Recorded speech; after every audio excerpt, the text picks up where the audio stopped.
अस्सलामुअलैकुम, मैं मोहम्मद साद। आप देखने बायोलॉजिकल नॉलेज। आज हम पढ़ने वाले हैं बायोलॉजी का फर्स्ट है बायोलॉजी का first chapter, introduction of biochemistry, the branch of biology which explains the biochemical basis of life is called biochemistry. देखें, वो बायोलॉजी की ब्रांच जो हमारी ज़िंदगी की वजाहत करती है बायोकेमिकल की बेस पर, उसे हम कहते हैं biochemistry. It is one of the most important branch of biology due to some reasons given below. देखिए, और ये एक बहुत ही बायोलॉजी की बहुत इम्पोर्टेंट ब्रांच है। इसके सम रीजंस नीचे दिए गए हैं, ये अभी हम पढ़ते हैं।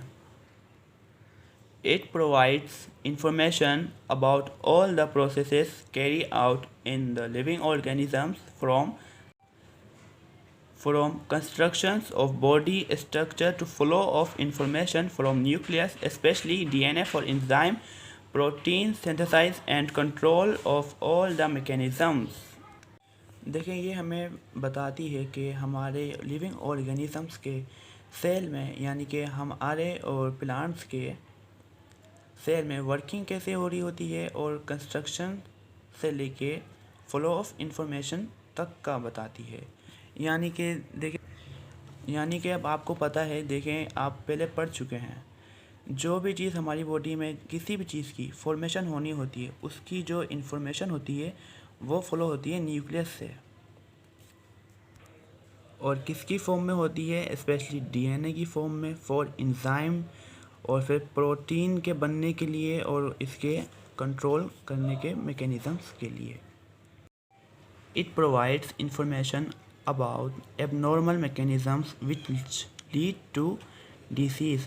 और ये बताती है हमें वो कौन से एबनॉर्मल मैकेनिज़म्स होते हैं जो डिसीज़ कॉज करते हैं। It ultimately open doors to the development of medicines and medical equipment to elucidate these abnormalities।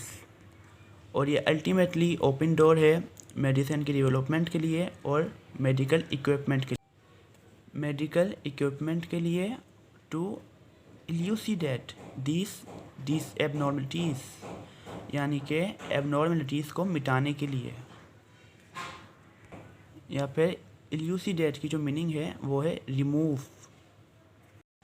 The recent concept of technologies of biochemistry enable us to investigate and understand most challenging and fundamental problems of biology and medicine. For example, how does cells find each other to form a complex organ? How does the growth of cells control? What are the cause of cancer? What is the mechanism of memory? देखें, जो हालिया तसव्वुर जो था इस technology का, वो मुश्किल था कि हमें बताना कि हम डिसीज़ के बारे में किस तरह से इन्वेस्टिगेट कर सकते हैं, उसे समझ सकते हैं। ये बहुत ही ज़्यादा चैलेंज था, ये बहुत बड़ा चैलेंज था हमारे लिए पहले। मगर अब इन सारी बातों का जवाब जो है बायोकेमिस्ट्री दे सकती है। कि वो बातें कौन सी हैं?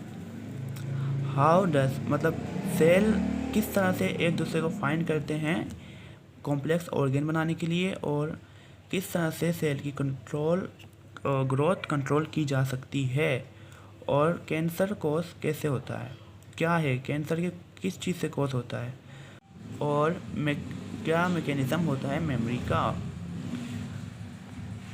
Biochemistry is the only branch of science which answers this questions properly.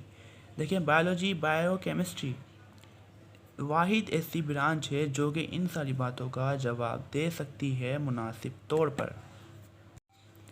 As we know that organisms made up to tissues and cells, while cells are made up to molecules. Molecules are chemically bonded atoms.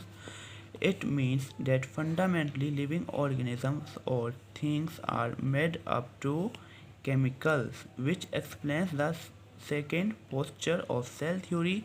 For example, structure and function of cells are dependent upon their chemical composition।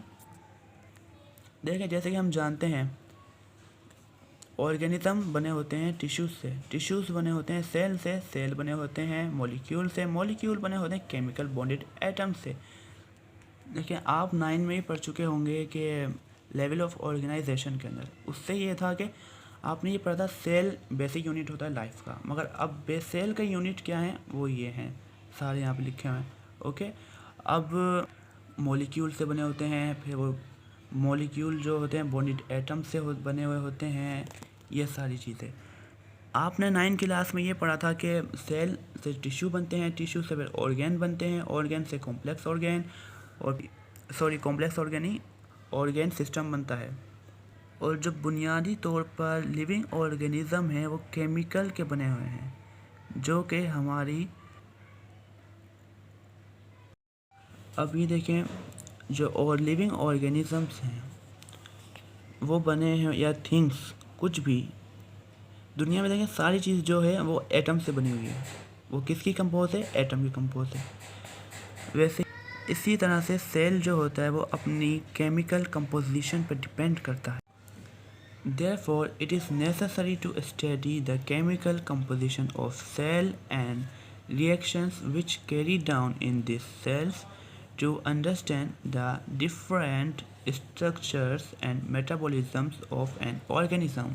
देखिए इसलिए बहुत ज़रूरी है कि हमें cell की composition, इसकी structure, reactions वगैरह, मेटाबॉलिज्म की स्टडी करना, क्योंकि हम ये सारी चीज़ें समझ सकें।